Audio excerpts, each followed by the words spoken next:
Hi all of you. Today we will look what is Fermi surface and the connectivity of Fermi surface with the conductivity of metals. എങ്ങനെയാണ് മെറ്റൽസും Fermi surface മെറ്റൽസിൻ്റെ conductivity Fermi സർഫസുമായിട്ട് connected ആയിരിക്കുന്നത് എന്നും കൂടെ നോക്കാം. സാധാരണ ഒരു സർഫസിൽ എന്ന് പറഞ്ഞാൽ സാധാരണ നമ്മൾ എൻ്റെ കോർഡിനേറ്റ്സ് ആയിരിക്കും, പൊസിഷൻ കോർഡിനേറ്റ്സ് ആയിരിക്കും അതിൻ്റെ പാരാമീറ്റേഴ്സ് ആയിട്ട് നമ്മളൊരു സർഫസ് സാധാരണയായിട്ട് എടുക്കുമ്പോൾ വരിക അല്ലേ. നമ്മളൊരു കാർട്ടീഷ്യൻ കോർഡിനേറ്റ് എടുത്താൽ ഇൻ ദ സർഫസ് എക്സും വൈയും ഇസഡും ആക്സിസും ഉള്ളതുപോലെ ഇവിടെ ഫെർമി സർഫസ് എന്ന് പറഞ്ഞാൽ ഒരു വെലോസിറ്റി സ്പേസ് ആണ് നമ്മൾ കൺസിഡർ ചെയ്യുക. മനസ്സിലായോ? Will consider A velocity space here. Velocity space ആയതുകൊണ്ട് തന്നെ അതിൻ്റെ ഓരോ കോർഡിനേറ്റ്സും എന്തായിരിക്കും? വെലോസിറ്റി ആയിരിക്കും. എക്സ് ഡിറക്ഷനിലേക്കുള്ളത് വി എക്സ് എന്നും വി വൈ എന്നും വി ഇസഡ് എന്നും നമുക്ക് എടുക്കാം. മനസ്സിലായോ? ഈ കാണിച്ചിരിക്കുന്ന ഫിഗർ കണ്ടില്ലേ, അവിടെ വെലോസിറ്റി സ്പേസ് ആണ് ഇവിടെ അല്ലേ. അപ്പൊ V X coordinate, V Y coordinate and V Z coordinate. അപ്പൊ നമുക്ക് ഇതിനെ ഡിഫൈൻ ചെയ്യുന്നത് എങ്ങനെയെന്ന് നോക്കാം. ഫെർമി സർഫസിനെ ഡിഫൈൻ ചെയ്യുന്നതിന് മുന്നേ മെറ്റൽസ് എന്താണ്, ഒരു large number of free electrons consist ചെയ്യുന്ന അതിന്റെ റാൻഡം മോഷനാണ് ആ ലാർജ് നമ്പർ ഓഫ് ഫ്രീ ഇലക്ട്രോൺസിന് എന്നൊക്കെ നമുക്ക് അറിയാം. നേരത്തെ നമ്മൾ കണ്ടതാണ്. Metal consist of large number of free electrons which are in random motion. ഈ കണ്ടക്ഷൻ ഇലക്ട്രോൺസിന്റെ എനർജി എന്ന് പറയുന്നത് fully due to purely kinetic ആയിരിക്കും. അപ്പൊ കൈനറ്റിക് എനർജിക്ക് വേണ്ടുന്ന ഇക്വേഷൻ നമുക്കറിയാം, E = ½mv². V എന്ന് പറയുന്നത് സ്പീഡ് ഓഫ് ദ പാർട്ടിക്കിൾ ആയിരിക്കും അല്ലെ. അപ്പൊ ഇങ്ങനെ കണ്ടക്ഷൻ ഇലക്ട്രോൺസിനെ നമ്മളൊരു വെലോസിറ്റി സ്പേസിൽ കൺസിഡർ ചെയ്യുകയാണ് എങ്കിൽ അതാണ് ഈ ഫിഗർ കാണിച്ചേക്കുന്നത്. ഇതിനകത്തുള്ള ഓരോ കോർഡിനേറ്റ്സും ഓരോ സെപ്പറേറ്റ് വെലോസിറ്റിയാണ് which are in random motion. ഈ എല്ലാ ഡിറക്ഷനിലേക്കും കണ്ടക്ഷൻ ഇലക്ട്രോൺ എന്ത് ചെയ്യുന്നു? റാൻഡമായിട്ട് മൂവ് ചെയ്യുന്നു. That is represented by so many dots in the Fermi sphere. ഈ സ്ഫിയറിനകത്ത് നമ്മൾ ഡോട്ടഡ് ലൈൻസ് ആയിട്ട് കൺസിഡർ ചെയ്തിരിക്കുന്നത് പല ഡിറക്ഷനിലേക്കുള്ള വെലോസിറ്റിയാണ് ഓഫ് ദ കണ്ടക്ഷൻ ഇലക്ട്രോൺ. മനസ്സിലായോ? There is A sphere out. അപ്പൊ ഈ ഒരു sphere, there is A sphere എന്ന് പറഞ്ഞാൽ ഇങ്ങനെ ഒരു സ്ഫിയർ ഉണ്ട്. Outside which all points are empty. ഇതിന്റെ ഔട്ട്സൈഡ് എന്തായിരിക്കും? എല്ലാ പോയിന്റ്സും എംപ്റ്റി ആയിരിക്കും. അതിന്റെ ഉള്ളിൽ മാത്രമേ എന്തുണ്ടാവുള്ളൂ? പോയിന്റ്സ് ഉണ്ടാവുള്ളൂ. ആ ഒരു സെൻസ് കൺഫ്യൂഷൻ വരരുത്. There is a sphere outside which all the points are empty എന്ന് പറഞ്ഞാൽ പുറത്തൊരു സ്ഫിയർ ഉണ്ട് എന്നല്ല അർത്ഥം. ദർ ഈസ് എ സ്ഫിയർ കഴിഞ്ഞിട്ട് അവിടെ ഒരു കോമയാണ്. There is a sphere outside which all the points are empty. That means that only there are points inside the sphere of this velocity space അല്ലെ. This corresponds to energy. അപ്പൊ ആ outside എന്ന് പറഞ്ഞാൽ എന്താണ് മീൻ ചെയ്യുക? ആ ഔട്ട്സൈഡിലുള്ള എനർജി എന്ന് പറയുന്നത് ഫെർമി എനർജിയേക്കാൾ കൂടിയ എനർജിയുള്ള സ്പേസ് ആണ്. അപ്പൊ നമുക്കറിയാം ടെമ്പറേച്ചർ 0 കെൽവിനിലായിരിക്കുമ്പോൾ, അബ്സല്യൂട്ട് 0-ലായിരിക്കുമ്പോൾ the maximum energy of conduction electron that which it can acquire is Fermi energy, and so the electrons will occupy only inside this sphere. Outside which if there are points outside the sphere, they will represent those conduction electron which have energy greater than EF. മനസ്സിലായില്ലേ? The radius of the സ്ഫിയറിനെയാണ് നമ്മൾ എന്തെന്ന് വിളിക്കുക? Fermi speed എന്ന് വിളിക്കുക. ഇതിന്റെ റേഡിയസിനെ, അതായത് ഒറിജിനിൽ നിന്നും ഇതിന്റെ സർഫസ് വരെയുള്ള ആ ഡിസ്റ്റൻസിനെയാണ് നമ്മൾ എന്തെന്ന് വിളിക്കുക? ഫെർമി സ്പീഡ് എന്ന് വിളിക്കുക. അപ്പൊ ഫെർമി എനർജി എന്ന് പറയുന്നത് നമ്മൾ നേരത്തെ പറഞ്ഞു, കണ്ടക്ഷൻ ഇലക്ട്രോണിന്റെ എനർജി എന്ന് പറയുന്നത് ഹോളി ഡ്യൂ ടു എന്തായിരിക്കും? കൈനറ്റിക് എനർജി ആയിരിക്കും. സോ E = ½ എന്നുള്ളത് നമുക്ക് കാണാൻ കഴിയും. This sphere is known as Fermi sphere and the surface is called Fermi surface. അപ്പോൾ ഒരു വൺ വേർഡിന് വാട്ട് ഈസ് ഫെർമി സ്ഫിയർ എന്നോ അല്ലെങ്കിൽ വാട്ട് ഈസ് ഫെർമി സർഫസ് എന്നോ ചോദിച്ചാൽ what you would tell? You have to tell in the case of metal there are so many conduction electrons or free electrons travel in a random manner in 3 dimension അല്ലെ. അതിനകത്ത് 3 dimensionally എന്ത് ചെയ്യുന്നു? Travel ചെയ്യുന്നു. So we consider A velocity space velocity space by which the electrons are moving randomly inside the space which has a spherical surface. അല്ലെങ്കിൽ സ്ഫെറിക്കൽ ആയിട്ടുള്ള shape ഉള്ള ഒരു സ്ഫിയർ നമ്മൾ കൺസിഡർ ചെയ്യുന്നു. അതൊരു വെലോസിറ്റി സ്ഫിയർ ആണ്. വേർ ദ ഇലക്ട്രോൺസിന്റെ random motion are represented by dotted lines inside the sphere. സ്ഫിയറിനകത്തുള്ള ഡോട്ടഡ് ലൈൻസ് എന്ന് പറയുന്നത് കണ്ടക്ഷൻ ഇലക്ട്രോൺസ് ഓരോ വെലോസിറ്റിയിൽ ട്രാവൽ ചെയ്യുന്ന റെപ്രസെന്റേറ്റ് ചെയ്യാനാണ് ആ പോയിന്റ്സ് വെച്ചേക്കുന്നത്. പിന്നെ ഇതിന്റെ എനർജി എന്ന് പറയുന്നത് ഹോളി ഡ്യൂ ടു കൈനറ്റിക് എനർജിയാണ്. അതുകൊണ്ട് തന്നെ ഇതിന്റെ ഫെർമി എനർജി എന്ന് പറയുന്നത് 12m Vf² എന്ന് കൊടുക്കാം. ഇതിന്റെ ഈ സർഫസിന്റെ പ്രത്യേകത എന്ന് പറയുന്നത് ഈ സ്ഫിയറിന്റെ പുറത്ത് എനർജി EFനേക്കാളും കൂടുതലായിരിക്കും. അതുകൊണ്ട് തന്നെ അബ്സല്യൂട്ട് സീറോ ടെമ്പറേച്ചറിൽ as you know the electrons can have maximum Fermi energy EF. There will be no dots or there will be no points outside this Fermi sphere. ഇതിനെയാണ് നമ്മൾ ഇതിന്റെ റേഡിയസിനെയാണ് നമ്മൾ ഫെർമി വെലോസിറ്റി എന്ന് വിളിക്കുക, അല്ലെങ്കിൽ ഫെർമി സ്പീഡ് എന്ന് വിളിക്കുക. ഈ സ്ഫിയറിനെ നമ്മൾ ഫെർമി സ്ഫിയർ എന്നും അതിന്റെ സർഫസിനെ നമ്മൾ ഫെർമി സർഫസ് എന്നും വിളിക്കുന്നു. ഇനി നമുക്ക് നോക്കേണ്ടത് ഈ ഇലക്ട്രിക്കൽ കണ്ടക്ടിവിറ്റിയും ഈ ഫെർമി സർഫസുമായിട്ട് എങ്ങനെ കണക്ട് ചെയ്തിരിക്കുന്നു എന്നുള്ളതാണ് നോക്കേണ്ടത്. നമുക്കറിയാം, in the absence of electric field ആണ് എങ്കിൽ ഫെർമി സർഫസ് എന്ന് പറയുന്നത് ഒരു ഒറിജിനിലായിരിക്കും ഉണ്ടാവുക. അതിന്റെ പോയിന്റ് മിഡ് പോയിന്റ് എന്ന് പറയുന്നത് ഒരു ഒറിജിനിലായിരിക്കും. ഈ കാണിച്ചിരിക്കുന്ന പോലെ മിഡ് പോയിന്റ് എന്ന് പറയുന്നത് ഒറിജിനിലായിരിക്കും. ആ ഒറിജിനിന് വിത്ത് റെസ്പെക്റ്റീവ് ആയിട്ടാണ് റേഡിയസ് എടുത്തിട്ട് നമ്മൾ ഒരു സ്ഫിയർ കൺസിഡർ ചെയ്യുക when there is no electric field. മനസ്സിലായോ? But the total current of the system is zero due to all random motion. അതായത് ഇലക്ട്രിക് ഫീൽഡ് ഇല്ലാത്തപ്പോൾ ഇതിനകത്ത് ഒത്തിരി ഡോട്ട്സ് ഉണ്ട് അല്ലേ? ആ ഡോട്ട്സുകളെല്ലാം തന്നെ എന്താണ്? വെലോസിറ്റി ഓഫ് ദ കണ്ടക്ഷൻ ഇലക്ട്രോണിനെ റെപ്രസെന്റേറ്റ് ചെയ്യുന്ന ഡോട്ട്സുകളാണ്. That means velocity of this conduction electron can have so many values which are random in motion. As you know, the current will be constituted when an electron is moving. Even though there are so many values for this velocity of this conduction electron, since they cancel out each other due to the random motion, the current will be, total current of the system will be zero. അപ്പോൾ അങ്ങനെയാണെങ്കിൽ നമ്മൾ electric field apply ചെയ്യുമ്പോൾ എന്താ സംഭവിക്കുക? Suppose we are applying an electric field in the positive x direction. ഒരു positive x ഡയറക്ഷനിലേക്ക് നമ്മൾ എന്ത് ചെയ്യാണ്? ഇലക്ട്രിക് ഫീൽഡ് അപ്ലൈ ചെയ്യാണ്.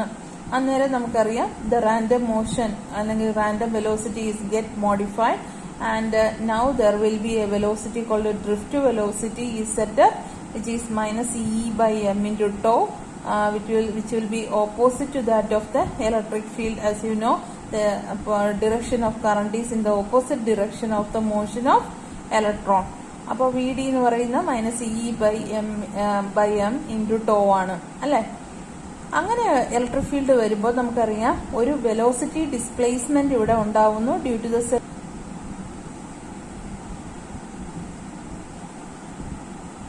the setup of new velocity VD is equal to -e/m into tau. അപ്പോൾ ഈ വെലോസിറ്റി ഉള്ളതുകൊണ്ട് തന്നെ ഒരു പുതിയ വെലോസിറ്റി അതിന് സെറ്റപ്പ് ചെയ്യുന്നതുകൊണ്ട് തന്നെ ഈ ഫെർമി സ്ഫിയറിന് ചെറിയ ഒരു ഡിസ്പ്ലേസ്മെന്റ് ലെഫ്റ്റിലേക്ക്, ആസ് യു നോ ഇലക്ട്രിക് ഫീൽഡിന്റെ ഓപ്പോസിറ്റ് ഡയറക്ഷനിലേക്കായിരിക്കും ഈ വെലോസിറ്റി ഡിസ്പ്ലേസ്മെന്റ് ഉണ്ടാവുക. അതുകൊണ്ട് തന്നെ ഒരു ഷെയ്ഡഡ് ആയിട്ടുള്ള സ്ഫിയർ ഈ ഒറിജിനിലെ സെന്റർ ആക്കിയിരിക്കുന്ന സ്ഫിയറിൽ നിന്നും ഒരു ഡിസ്പ്ലേസ്മെന്റ് നെഗറ്റീവ് എക്സ് ഡിറക്ഷനിലേക്ക് ഉണ്ടാവുന്നു due to the application of electric field. ഇത് കുറച്ചുകൂടെ സൂം ചെയ്ത് കണ്ടാൽ സിനോ കണ്ടോ ഡിസ്പ്ലേസ് ചെയ്തിരിക്കുന്ന ഒരു ഡോട്ടഡ് ലൈൻ കണ്ടോ? So this represents those electrons having the velocity VD. Other electrons are inside this old sphere only. So VD electron velocity ഉള്ള ഇലക്ട്രോൺസ് മാത്രമേ എന്തിൽ ഏർപ്പെടൂ? കണ്ടക്ഷന് വേണ്ടി, ഇലക്ട്രിക് കറണ്ട് കണ്ടക്ട് ചെയ്യാൻ വേണ്ടി ഏർപ്പെടുകയുള്ളൂ. Other electrons are within the sphere. That means they do not contribute any thing to the conduction of this metal. മെറ്റലിന്റെ കണ്ടക്ഷന് വേണ്ടി ആ electrons, ഈ നേരത്തെ ഉള്ള സ്ഫിയറിനകത്തുള്ള ഇലക്ട്രോൺസ് യാതൊന്നും തന്നെ കോൺട്രിബ്യൂട്ട് ചെയ്യില്ല എന്നുള്ളതാണ് നമ്മളിവിടെ മനസ്സിലാക്കേണ്ടത്. അപ്പോൾ so this is A quantum approach of approach of explanation for the conductivity of material, because classical material alla metal, because the classical theory explained എന്താ എക്സ്പ്ലെയിൻ ചെയ്യുന്ന എന്തുമാത്രം ഫ്രീ ഇലക്ട്രോൺ ആണോ ഈ മെറ്റലിനകത്തുള്ളത് അവയെല്ലാം തന്നെ കണ്ടക്ഷന് വേണ്ടി ഒരേ കണ്ടക്ടിവിറ്റി ഉള്ള ഇലക്ട്രോൺസ് ആയിട്ട് ആക്ട് ചെയ്യുന്നു എന്നാണ് നമ്മൾ ക്ലാസിക്കലി മനസ്സിലാക്കിയിരിക്കുന്നത്. But in the quantum approach here we understand that the shifted sphere towards the left side contains some conduction electron having drift velocity Vd. Those electrons only contribute to the conductivity of this metal, and the old sphere containing electrons, they do not contribute anything to the conductivity. So the fraction of electrons which remain uncompensated, അപ്പോൾ ഇതിനകത്ത് എന്താണ് compensated എന്ന് പറയാൻ കാരണം ഈ സ്ഫിയറിനകത്ത് എത്ര electrons ഉണ്ടോ നേരത്തെ പറഞ്ഞതുപോലെ ഒരു പ്ലസ് വി എന്ന് പറയുന്ന പ്ലസ് വി ആർ എന്ന് പറയുന്ന റാൻഡം വെലോസിറ്റി ഇതിനകത്തുണ്ട് എങ്കിൽ അതിനെ കോമ്പൻസേറ്റ് ചെയ്യാൻ ഒരു മൈനസ് വി ആർ അതിനകത്ത് തന്നെ ഉണ്ടാവും. So they get cancel each other. Since the random motion takes place, നമുക്ക് പോസിറ്റീവ് എക്സ് ഡിറക്ഷനിലേക്ക് വി ആർ ഉണ്ട് എങ്കിൽ there will be another vector minus V R towards the negative x direction, so they can cancel each other. So compensated ആയിട്ടുള്ള velocity ഉള്ള electrons ആണ് ഈ പഴയ സ്ഫിയറിനകത്തുള്ളത്. But the shaded portion of the sphere where a small displacement takes place and there are some dotted inside also, those electrons represent those velocity. ആ dotted എന്താ, ആ dotted lines dotted points എന്താ represent ചെയ്യുക, അത് drift വെലോസിറ്റിയാണ് represent ചെയ്യുക. അവ ഒരിക്കലും compensate ചെയ്യില്ല. എന്ന് പറഞ്ഞാൽ പ്ലസ് വി ഡി ഉണ്ടെങ്കിൽ മൈനസ് വി ഡി അതിനുണ്ടാവില്ല. They are the uncompensated free electrons in that shaded portion, new shaded portion or displaced shaded portion. ഇപ്പൊ പറഞ്ഞു വന്ന ഇത്രയേ ഉള്ളൂ. പഴയ സ്ഫിയറിനകത്ത് പോസിറ്റീവ് സൈഡിലേക്ക് ഒരു വെലോസിറ്റി ഉണ്ടായെങ്കിൽ മറ്റൊരു ഇലക്ട്രോണിന് മൈനസ് വി ആർ എന്ന് പറയുന്ന ഒരു വെലോസിറ്റി ഉണ്ടാവാം. So they get cancel each other and they do not contribute to conduction. മനസ്സിലായോ? അപ്പൊ ഈ അൺകോമ്പൻസേറ്റഡ് ആയിട്ടുള്ള ഇലക്ട്രോൺസ് എത്ര എണ്ണം ഉണ്ട് എന്നുള്ളത് നമുക്ക് അടുത്ത് കണ്ടുപിടിക്കണം. ആ fraction approximately V D by V F ആയിരിക്കും. എന്താ വി ഡി എന്ന് പറയുന്നത്? V D is the drift velocity and V F is the Fermi velocity. V F എന്ന് പറയുന്നത് ആ ഷെയ്ഡഡ് പോർഷന്റെ എന്തായിരിക്കും, അതിന്റെ റേഡിയസ് ആയിരിക്കും വി എഫ് എന്ന് പറയുന്നത്. അപ്പൊ V D by V F എന്ന് പറയുന്ന ഇത്രയും ഫ്രാക്ഷൻ ഓഫ് ഇലക്ട്രോൺസ് ആണ് ആ ഷെയ്ഡഡ് പോർഷനകത്തുള്ള വെലോസിറ്റി പോയിന്റ്സിന് കറസ്പോണ്ട് ചെയ്യുന്ന പാർട്ടിക്കിൾസ് ആയിട്ടുള്ളത്. വെലോസിറ്റി പോയിന്റ്സ് ആയിട്ട് കൺസിഡർ ചെയ്യുന്ന ഫ്രീ ഇലക്ട്രോൺസ് ആയിട്ട് നമ്മൾ കണക്കാക്കുന്നത്. അപ്പൊ നമുക്ക് V D by V F ആണ് ഫ്രാക്ഷൻ എങ്കിൽ അതിന്റെ എണ്ണം കാണാൻ വേണ്ടി പെർ യൂണിറ്റ് വോളിയം എന്ന് പറയുന്ന എന്നും ഉണ്ട്. എന്ത് ചെയ്താൽ മതി, പെർ യൂണിറ്റ് വോളിയത്തിലുള്ള നമ്പർ ഓഫ് ഇലക്ട്രോൺസ് എൻ ആണ് എങ്കിൽ ഈ ഫ്രാക്ഷൻ കൊണ്ട് മൾട്ടിപ്ലൈ ചെയ്യുമ്പോൾ we will get the whole number of electrons those who are uncompensated at the shaded portion. Okay, അപ്പോൾ ഈ ഷെയ്ഡഡ് പോർഷൻ എന്ന് പറയുന്നത് പഴയ ഫെർമി സ്ഫിയറിന്റെ അടുത്ത് തന്നെയാണ് ഉള്ളത്. മനസ്സിലായോ? പക്ഷെ ഈ ഫെർമി വെലോസിറ്റി എന്ന് പറയുന്നില്ലേ, ആ വെലോസിറ്റി നമ്മൾ വിചാരിക്കും പോലെയല്ല. It is A very large velocity. അതെങ്ങനെ മനസ്സിലാവും എന്ന് ചോദിച്ചാൽ നമ്മൾ ഇവിടെ നിന്ന് ഈ ആദ്യം ഫ്രാക്ഷൻ കണ്ടുപിടിച്ചു, then number of particles having this fraction at unit volume കണ്ടുപിടിച്ചു. അതിനാണ് concentration of electrons which is contributing something to the conduction എന്ന് പറയുന്നത്. Since the shaded portion is near the Fermi surface, each electron has a velocity approximated to minus V F. നേരത്തെ തിരിച്ചങ്ങോട്ട് വരുന്നത് കൊണ്ടാണ്, negative സൈഡിലേക്ക് shift ചെയ്തത് കൊണ്ടാണ് minus V ആവാൻ കാരണം. മനസ്സിലായോ? അപ്പൊ ഈ മൈനസ് നമുക്ക് കറണ്ട് ഡെൻസിറ്റിയുടെ ഇക്വേഷൻ എടുക്കുമ്പോൾ നമുക്കറിയാം എന്താണ് എൻ ഇ വി എന്നുള്ളതാണ് പിന്നെ ജെയുടെ ഇക്വേഷൻ എന്ന് പറയുന്നത് എൻ ഇ വി. അപ്പൊ എന്നിന് പകരമാണ് N into V D by V F. ഇത്രയും നമ്പർ ഓഫ് ഇലക്ട്രോൺസ് ഉണ്ട്. ഇ എന്ന് പറയുന്നത് same electronic charge, minus V F എന്ന് പറയുന്നത് അവിടെയുള്ള വെലോസിറ്റി. സോ പുതിയ ഷെയ്ഡഡ് പോർഷനിലുള്ള വെലോസിറ്റിയും വി എഫ് ആയിട്ട് കൺസിഡർ ചെയ്യുന്നു, because it is very near to the old Fermi surface. അപ്പം minus N into V D by V F into E into minus V F. ഈ വി എഫും cancel ചെയ്തു പോകും, മൈനസും ക്യാൻസൽ ചെയ്തു പോകും. So N into V D മാത്രം വരും. മനസ്സിലായോ? അതിന്റെ അർത്ഥം എന്താ? കറണ്ട് ഡെൻസിറ്റിക്ക് ആകപ്പാടെ ബാധിക്കുന്ന രണ്ട് പാരാമീറ്റേഴ്സ് എന്ന് പറയുന്നത് number of electrons per unit വോളിയവും VDയുമാണ്. ഈ കോൺസ്റ്റന്റ് ആണല്ലോ. അതായത് എത്രത്തോളം നമ്പർ ഓഫ് ഇലക്ട്രോൺസ് അല്ലെങ്കിൽ ഫ്രീ പാർട്ടിക്കിൾസ് കൂടുവോ അപ്പോൾ കറണ്ട് കൂടുന്നു. ആൻഡ് VD വെലോസിറ്റി എത്രത്തോളം കൂടുമോ അപ്പോഴും കറണ്ട് ഡെൻസിറ്റി കൂടുന്നു. ഇനി VDക്ക് നമ്മൾ സബ്സ്റ്റിറ്റ്യൂട്ട് ചെയ്യുമ്പോൾ it will be NE into VD എന്ന് പറയുന്നത് -EE/m ഇൻറ്റു ടോ ആണ് അല്ലെ. അപ്പൊ അത് നമ്മൾ സബ്സ്റ്റിറ്റ്യൂട്ട് ചെയ്യുന്നു. ഈ ടോ എന്ന് പറയുന്നത് എന്താ? റിലാക്സേഷൻ ടൈമാണ്. ഈ റിലാക്സേഷൻ ടൈമിന് എഗെയിൻ നമുക്ക് എന്താക്കി ഇത് ചെയ്യാം? റിലാക്സേഷൻ ടൈമിന് L/V എന്ന് പറഞ്ഞ് നമുക്ക് സബ്സ്റ്റിറ്റ്യൂട്ട് ചെയ്യാം അല്ലെ. ആ L/V എന്ന് പറഞ്ഞ ടൈമിനെ അഗെയിൻ സബ്സ്റ്റിറ്റ്യൂട്ട് ചെയ്യുമ്പോൾ ആ L എന്ന് പറയുന്നത് it is a quantity which depends on the temperature ആണ് അല്ലെ. L is inversely proportional to 1/T ആണ്.